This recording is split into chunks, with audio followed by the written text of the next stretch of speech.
Hello guys. आज हम लोग स्ट्रक्चर एनालिसिस देखने जा रहे हैं। तो हम लोग यहाँ पे पूरा बेसिक कॉन्सेप्ट देखेंगे स्ट्रक्चर एनालिसिस का, उसके बाद फिर शॉर्टकट भी देखेंगे।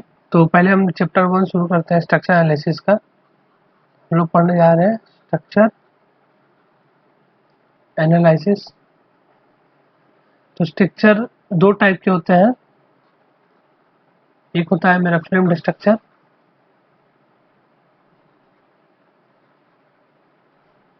एक होता है मेरा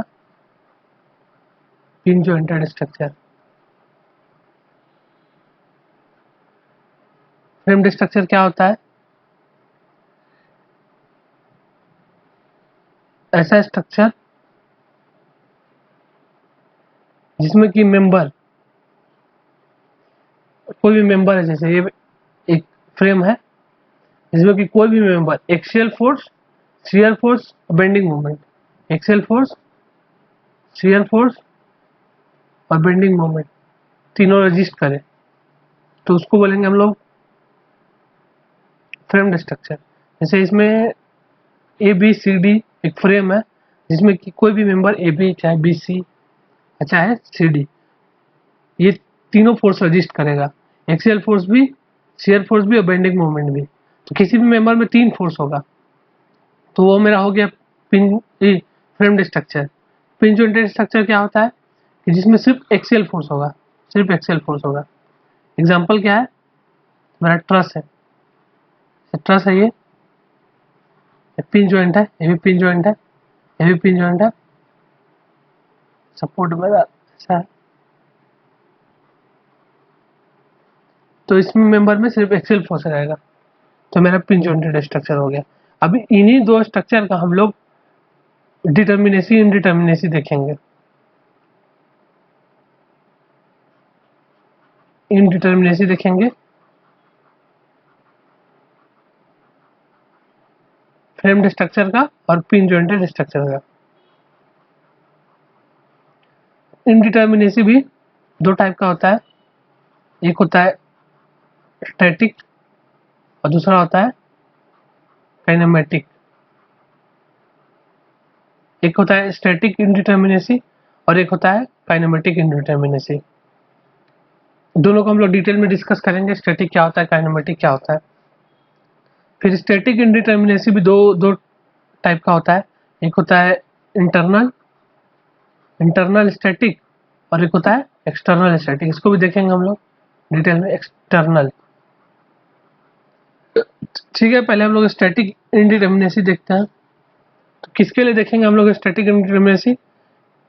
फ्रेम के लिए भी देखेंगे और पिन जॉइंटेड स्ट्रक्चर जो कि ट्रस स्ट्रक्चर है उसके लिए भी देखेंगे। तो पहले फ्रेम के लिए देखते हैं हम लोग।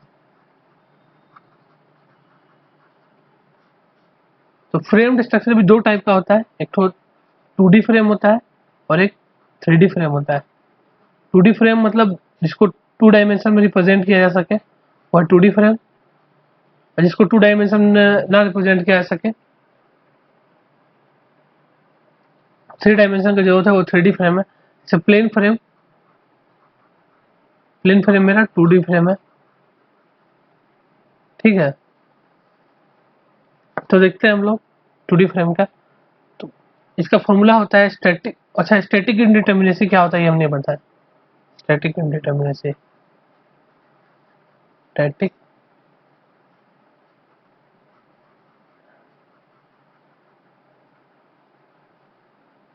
indeterminacy, total number of equilibrium equation required for analyzing the structure is called static indeterminacy। जैसे कि कोई भी हम लोग एक फ्रेम लेते हैं,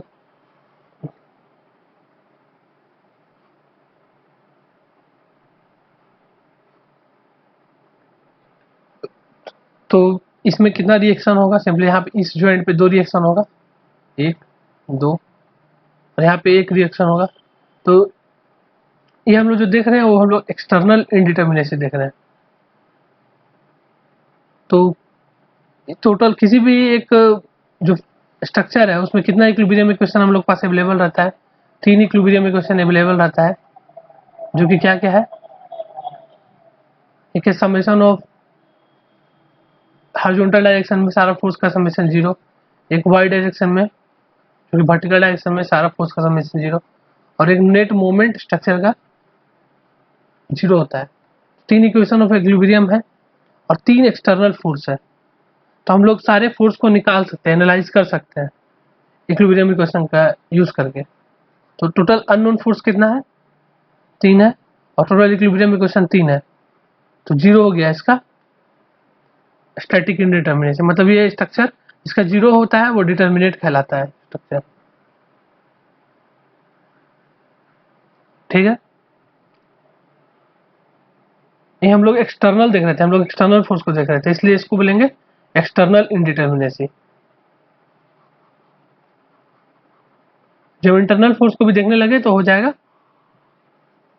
इंटरनल इंडिटर्मिनेसी, और जब टोटल देखने लगे, टोटल एक्सटर्नल और इंटरनल दोनों देखने लगे अगर इंडिटर्मिनेसी, तो वो हो जाएगा टोटल इंडिटर्मिनेसी। आगे देखते हैं हम लोग।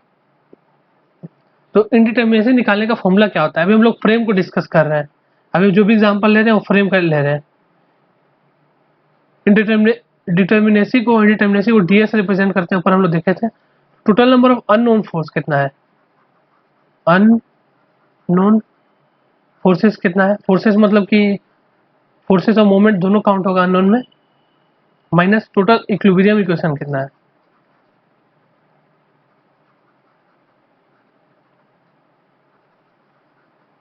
यही हो गया मेरा इंडिटर्मिनेसी।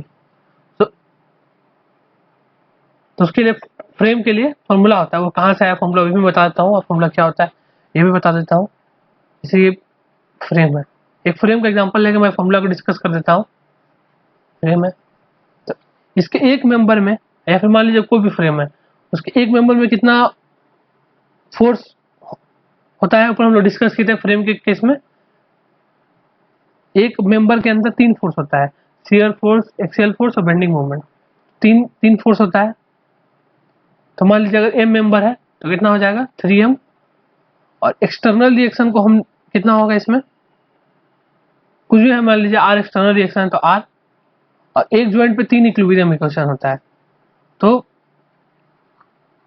ये हो जाता है मेरा स्टैटिक इंडिटर्मिनेशन निकालने का formula. 3m plus r minus 3j। 3 ये है नंबर ऑफ मेंबर, ये total number of external reactions, इसको रिडंडेंट्स भी बोलते हैं, और ये हो गया टोटल नंबर ऑफ ज्वाइंट। कहाँ से आया फॉर्मूला, समझ में आ गया। चलिए देखते हैं क्वेश्चन आगे। ऐसा मान लीजिए इसी के लिए निकाल रहे हैं, चाहे इसके लिए ले लेते हैं, इसके लिए निकाल रहे हैं हम लोग। ये ऐसे इधर है, ऐसे सपोर्ट है, तो इसमें 2 रिएक्शन होगा ऐसा, इसमें एक रिएक्शन होगा ऐसा। तो के मेंबर कितना है, m इक्वल टू 3 हो गया, r इक्वल टू 3 हो गया, ज्वाइंट कितना है 1 2, एक ज्वाइंट ये दूसरा ज्वाइंट, ये तीसरा, और ये चौथा। j इक्वल टू 4 हो गया, तो ds बराबर 3 into 3 plus 3 minus 3 into 4, 9 plus 3 minus 12 that is equal to 0 आ गया। तो ये इसका टोटल इंडिटर्मिनेसी कितना है, 0 है। अब एक्सटर्नल देखना चाहते हैं तो एक्सटर्नल भी हम लोग देख सकते हैं, डीएससी। टोटल एक्सटर्नल रिएक्शन कितना है, इसमें 3 है, और टोटल एक्सटर्नल इक्विलिब्रियम इक्वेशन कितना है, टोटल मेंबर स्ट्रक्चर के लिए 3 है, तो एक्सटर्नल भी 0 हो गया। अब मान लीजिए इंटरनल निकालना है, तो total DS minus DSE, DS कितना है 0, डीएसई भी 0 है, तो टोटल 0 हो गया। इसके लिए देख लेते हैं।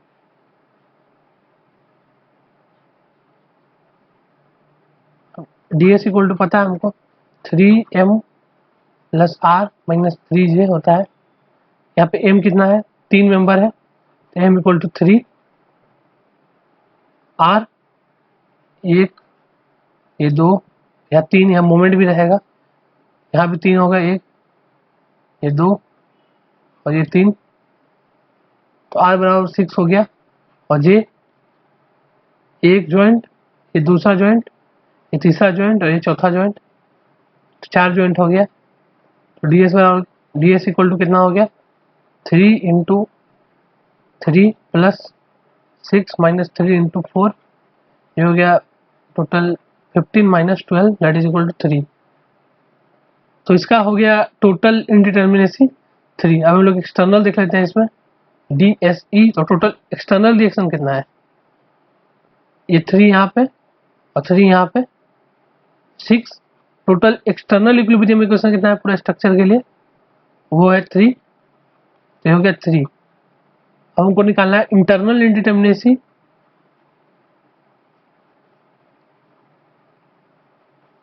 तो अगर DS माइनस DES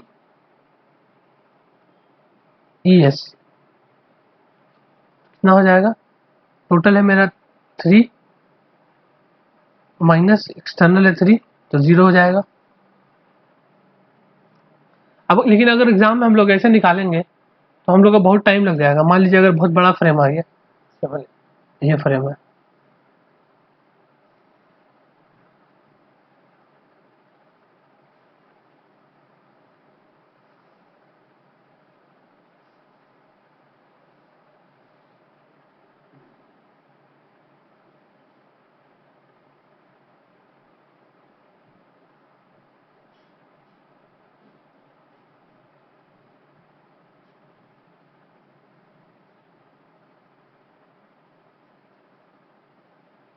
ये मेरा फ्रेम है। अब इस फ्रेम के लिए ऐसे हम लोग number of member M count करेंगे, फिर नंबर जॉइंट J काउंट करेंगे, फिर R निकालेंगे, फिर फॉर्मूला में डाल के कैलकुलेट करेंगे, तो बहुत टाइम टेकिंग हो जाएगा। इसलिए हम लोग ऐसे ना करके, फॉर्मूला का यूज ना करके, इसके लिए शॉर्टकट मेथड यूज करते हैं। उसके बाद भी मान लीजिए यहाँ पे हिंज होगा अगर, और कुछ भी अंदर में कुछ इंटरनल सपोर्ट होगा, तो उसके लिए हम लोग को बहुत ज़्यादा समय लग जाएगा। तो एग्जाम में हम लोग को ज़्यादा समय रहता नहीं है, तो हम लोग को शॉर्टकट देखना होगा। तो इसी को हम अभी पहले शॉर्टकट बता के डिस्कस करेंगे कैसे इसको सॉल्व करेंगे। मान लीजिए यहाँ पे कुछ सपोर्ट है, यहाँ कुछ ऐसा ना हो के, यहाँ कुछ सपोर्ट है, मान लीजिए कैसा सपोर्ट है, कुछ है सपोर्ट ऐसा,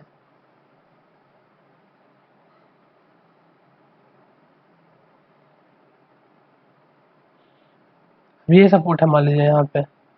तो कैसे सॉल्व होगा वो हम लोग को देखेंगे आगे, ठीक है। आगे का कॉन्सेप्ट देखते हैं हम लोग। एक रिंग कॉन्सेप्ट होता है,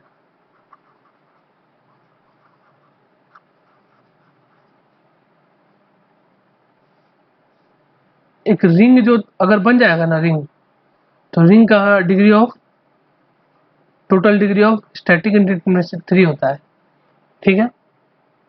जैसे मान लीजिए फ्रेम है और ये रिंग जो होता है वो हर तरफ से रिजिड होता है, तो आपको पूरा स्ट्रक्चर को किस तरह रिजिड बनाना है, ये फ्रेम है। तो ये भी जॉइंट रिजिड है, ये भी जॉइंट रिजिड है, तो इसको हम लोग रिंग बना सकते हैं। तो इसका टोटल DS 3 हो जाएगा। मान लीजिए ये फ्रेम है, ये हिंज्ड है, यहाँ पे रोलर है। अब इसको रिंग बनाना है, तो यहाँ पे कितना मूवमेंट अलाउड है, एक मूवमेंट अलाउड है। कौन सा मूवमेंट, यहाँ पे रोटेशन अलाउड है, यहाँ पे ऐसा रोटेशन हो सकता है। यहाँ पे कितना मूवमेंट अलाउड है, यहाँ पे रोटेशन भी हो सकता है और हॉरिजॉन्टल में मूवमेंट भी हो सकता है। तो इसको हम लोग रिजिड बनाना है। रिजिड बनाने के लिए हम लोग को इसको एक मूवमेंट देना होगा, इसको एक मूवमेंट दे दिए, एक मूवमेंट दे दिए। यहाँ पे 2 चीज़ देना होगा अगर रिजिड बनाना है, तो यहाँ हॉरिजॉन्टल का एक फोर्स देना होगा और एक मूवमेंट भी देना होगा इसको रोकने के लिए, रिजिड बनाने के लिए दे दिए इसको। तो डी, अब उसके बाद ये रिजिड हो गया, ये भी रिजिड हो गया, दे दिया अगर इसको, तो रिंग बना सकते हैं, रिंग बना दिए। तो DS बराबर कितना हो गया 3। अब जो दिए थे वो वापस लेना है, -1 -2, उसका DS 0 हो गया। अब पीछे आके हम लोग रिंग कॉन्सेप्ट से बड़ा स्ट्रक्चर का देखते हैं इसका। यहाँ से हटा दीजिए इसको हटा दीजिए, इसको हटा दीजिए। तो इस रिंग का अगर हम लोग देखें तो इसको सिंपल ऐसा रिंग बना देंगे, सब रिजिड है क्योंकि रिजिड है। टोटल रिंग काउंट करेंगे हम लोग, 1 2 3 4 5 6 7 8 9 10 11 12 13 14 15 16, टोटल 16 रिंग है, तो dx बराबर कितना होगा 16 इंटू 3 48, इसका dx डायरेक्ट 48 हो जाएगा। तो रिंग कॉन्सेप्ट से देखिए हम लोग कितना इजीली सॉल्व हो जाता है। अब आगे हम लोग देखेंगे कि अगर बीच में इंटरनल हिंज होगा तो क्या चेंज आएगा। ठीक है, रिंग कॉन्सेप्ट के हिसाब से पूरा रिजिड होना चाहिए हमारा स्ट्रक्चर। तो अगर बीच में हिंज आ रहा है, मान लीजिए ये फ्रेम है, इस फ्रेम में अगर यहाँ पे हिंज है मान लीजिए, तो पूरा रिजिड तो नहीं है, तो उसको रिंग हम लोग ऐसा बना नहीं सकते हैं, इसको भी रिजिड बनाना होगा तब हम लोग रिंग बना सकते हैं। तो यहाँ पे ये हिंज होने की वजह से कुछ एक मूवमेंट अलाउड है, यहाँ पे मूवमेंट, ये भी मूवमेंट अलाउड है ऐसे। तो इस मूवमेंट को रिस्ट्रिक्ट करने के लिए कुछ इसको रिस्ट्रेंट देना पड़ेगा। तो कितना रिस्ट्रेंट देना पड़ेगा कि ये रिजिड बन जाए, और हम लोग देखेंगे कि किस स्ट्रक्चर के लिए कितना होता है। ठीक है, चलो ये देखते हैं। तो हम लोग देखेंगे अब कि हम लोग को कितना रिस्ट्रेंट डालना है हिंज के लिए। तो हिंज के लिए हम लोग को डालना है, देखते हैं हम लोग, मान लीजिए यहाँ हिंज है और एम मेंबर अगर मीट कर रहा है तो m-1 रिस्ट्रेंट हम लोग को देना होगा। ठीक है, ये हिंज है और ये मेंबर है एक, मान लीजिए एम मेंबर मीट कर रहा है तो m-1 देना होगा। 3 मिल रहा है तो 4 मिल रहा है तो 4 - 1 3 हो जाएगा, 3 रिस्ट्रेंट देना होगा फिक्स करने के लिए। ये मेरा पहला हो गया, पहला जॉइंट अगर ऐसा रहेगा तो। दूसरा हम लोग देखेंगे जॉइंट अगर मेरा ऐसा रहा तो कैसा, ऐसे रहा ऐसे, और इसमें से रोलर लगा हुआ है ऐसा रहा तो कितना देना होगा हमको, एक रिस्ट्रेंट देना होगा। क्यों हम लोग ऐसा एक रिस्ट्रेंट देना पड़ रहा है, क्योंकि इसमें एक मूवमेंट अलाउड है हॉरिजॉन्टल डायरेक्शन में। इसमें क्यों है m-1 रिस्ट्रेंट देना पड़ रहा है, जिसमें जो दो मेंबर मीट कर रहा है, तो इसके मीट करने की वजह से इसका एक और मूवमेंट बढ़ जा रहा है। ऐसे एक मूवमेंट तो था ही, इस तरह जितना मेंबर मीट कर रहा है उतना मूवमेंट बढ़ जा रहा है, उसको रोकने के लिए हम लोग को उतना रिस्ट्रेंट, उससे एक कम रिस्ट्रेंट देना पड़ रहा है। ठीक है, अब इसमें देखिए हमारी लिंक है, इसको लिंक बोलते हैं, तो इसमें 2 रिस्ट्रेंट देना पड़ेगा, 2।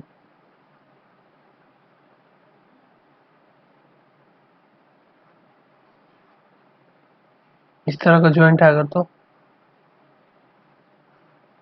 इसके लिए एक रिस्ट्रेंट,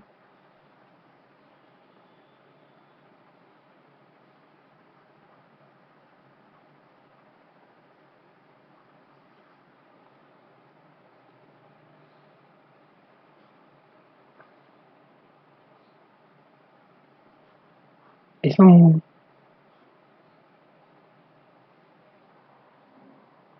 इसमें भी एक है।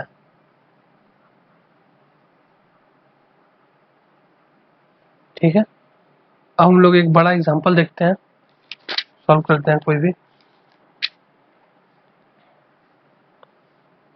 इसको ले लीजिए, इसको हम लोग रिंग कॉन्सेप्ट से सॉल्व करेंगे। ये एग्जांपल है मेरा, ठीक है, इसको रिंग कॉन्सेप्ट से सॉल्व करेंगे। एग्जांपल यहाँ पे हिंज है, यहाँ पे भी हिंज है। ठीक है, इसको रिंग कॉन्सेप्ट से सॉल्व करना है। कैसे सॉल्व करेंगे, तो रिंग बनाना है हम लोग को। ये मेरा पिन जॉइंट है, ये रोलर है, ये भी रोलर है, इसको एक मूवमेंट देना होगा। ठीक है, इसमें क्या क्या अलाउड है, इसमें हॉरिजॉन्टल और मूवमेंट अलाउड है, इसको 2 देना होगा, इसको भी 2 देना होगा। यहाँ पे कितना मेंबर मीट कर रहा है, 2 मेंबर मीट कर रहा है तो इसको 1 देना होगा, इसको भी 1 देना होगा।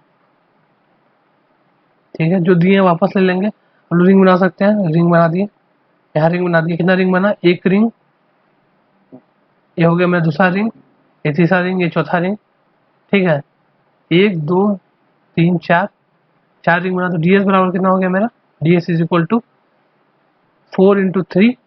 अब जो दिए थे वापस ले लेते हैं, तो 1, ये 2, ये 2, 1 - 2 - 2 और ये एक एक एक एक, ये हो गया 12 माइनस, ये -5 -6 -7, इसका आंसर हो गया 5। ठीक है, समझ में आएगा कैसे निकालना है डीएस हमको। बाकी हम लोग अब इसके बाद अगला लेक्चर में गेट का प्रीवियस का सारा क्वेश्चन देखेंगे, वहां से आप लोग को बहुत क्लियर होगा। ठीक है, अभी हम लोग सब लोग देख लेते हैं काइनेमेटिक इंडिटर्मिनेसी, स्टैटिक इंडिटर्मिनेसी देख लेते हैं हम लोग पिन जॉइंटेड स्ट्रक्चर का देखते हैं। ऐसे मान लीजिए कोई भी पिन जॉइंट स्ट्रक्चर, हम पहले फॉर्मूला को एक्सप्लेन कर देते हैं। फॉर्मूला मेरे पास कहाँ से आया, तो इसका ds इज इक्वल टू कैसा होता है, मान लीजिए इसका हम शुरू में ही बताए थे पिन जॉइंटेड स्ट्रक्चर का डेफिनेशन, कि उसका एक मेंबर में कितना कितना फोर्स होता है, एक फोर्स होता है। तो m मेंबर है तो m फोर्स होगा, प्लस उसमें उसका रिएक्शंस कितना है, मान लीजिए इसमें जैसे 3 रिएक्शन है तो कितना रिएक्शन है, 3, 2 इधर है 2 इधर है तो कितना r रिएक्शन है। और इसका एक जॉइंट पे 2 इक्विलिब्रियम इक्वेशन होता है, जैसे फ्रेम का एक जॉइंट पे 3 इक्विलिब्रियम इक्वेशन था ना, क्या क्या था 3 इक्विलिब्रियम इक्वेशन फ्रेम का, एक था हॉरिजॉन्टल डायरेक्शन में फोर्स 0, वर्टिकल डायरेक्शन में फोर्स 0, और एक मूवमेंट 0। इसमें लेकिन मूवमेंट का कोई बात है नहीं, तो इसलिए इसमें 2 इक्विलिब्रियम इक्वेशन था, एक हॉरिजॉन्टल और एक वर्टिकल। इसलिए अगर जितना जॉइंट है उतना इक्विलिब्रियम इक्वेशन 2j, जितना जॉइंट है उसका 2 गुना हो गया इक्विलिब्रियम इक्वेशन 2 टाइम्स। तो m plus r minus 2j इसका फॉर्मूला हो गया। समझे कैसे आया, तो हम लोग डिफिनेशन क्या था स्टैटिक इंडिटर्मिनेसी का, डिफिनेशन था कि total number of reactions minus total number of equilibrium equation, ऊपर में डिस्कस किए थे हम डेफिनेशन स्टैटिक इंडिटर्मिनेसी का। Total number of unknown force जो है और माइनस टोटल इक्विलिब्रियम इक्वेशन, तो अननोन फोर्स कितना है मेरे पास, m है, m जितना मेंबर में अननोन फोर्स है, r जो रिएक्शंस है एक्सटर्नल रिएक्शंस वो अननोन रिएक्शंस है, और एक जॉइंट पे 2 इक्विलिब्रियम इक्वेशन है।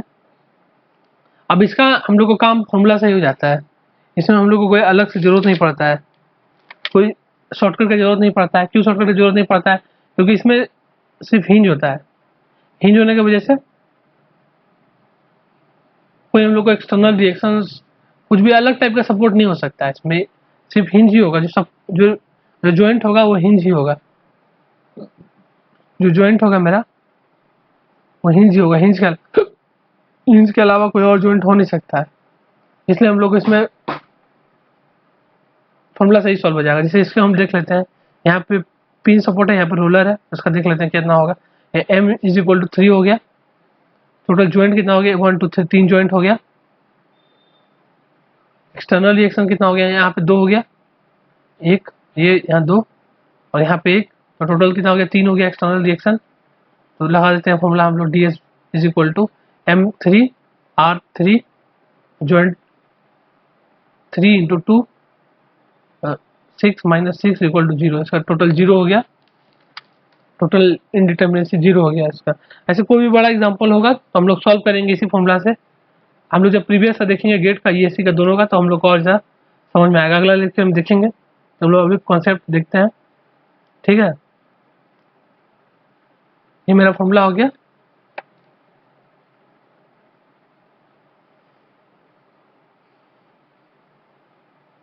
पिन जॉइंटेड के लिए, ट्रस के लिए। अच्छा, अगर मान लीजिए हम लोग जिसे यहाँ देख रहे थे फॉर्मूला प्लेन फ्रेम के लिए देख रहे थे, प्लेन फ्रेम के लिए फॉर्मूला था मेरे पास ds का कितना था, ds is equal to 3m plus r minus 3j। वही अगर हम लोग अगर 3D फ्रेम के लिए देखेंगे तो क्या फॉर्मूला हो जाएगा मेरे पास। 3D फ्रेम में क्या होता है कि एक मेंबर में 6 फोर्स होता है, जैसे एक मेंबर में, जैसे इसमें एक मेंबर में 3 फोर्स था ना, क्योंकि ये प्लेन फ्रेम, ये जो एग्जांपल दिए थे प्लेन फ्रेम का एग्जांपल था। अगर लोग 3D फ्रेम देखें तो इसके एक मेंबर में 6 फोर्स रहता है, उसमें एक्सियल फोर्स एक, शियर फोर्स रहता है अलग अलग डायरेक्शन में। ठीक है, और वो 2 शियर फोर्स आता है, 2 शियर फोर्स, एक एक्सियल फोर्स और 3 बेंडिंग मोमेंट। ठीक है, तो उसका फॉर्मूला क्या हो जाएगा मेरे पास 6 इंटू m प्लस r जितना रिएक्शन रहेगा, और टोटल एक जॉइंट पे 6 इक्विलिब्रियम इक्वेशन होता है, तो 6m plus r minus 6g इसका फॉर्मूला हो गया। ठीक है, इसको भी ध्यान में रखिएगा, कभी कोई क्वेश्चन आ गया अगर 3D का बहुत कम आता है, लेकिन अगर आ गया 3D फ्रेम का तो ये फॉर्मूला सीधे अप्लाई करिएगा, डायरेक्ट आंसर आ जाएगा, कोई दिक्कत नहीं होगा। अभी हम लोग प्रीवियस अगर कोई आया होगा 3D फ्रेम तो हम लोग इसको डिस्कस करेंगे। ठीक है, अब हम लोग चलते हैं आगे बढ़ते हैं, काइनेमेटिक इंडिटरमिनेसी देखेंगे हम लोग। तो हम लोग काइनेमेटिक इंडिटरमिनेसी देख रहे थे।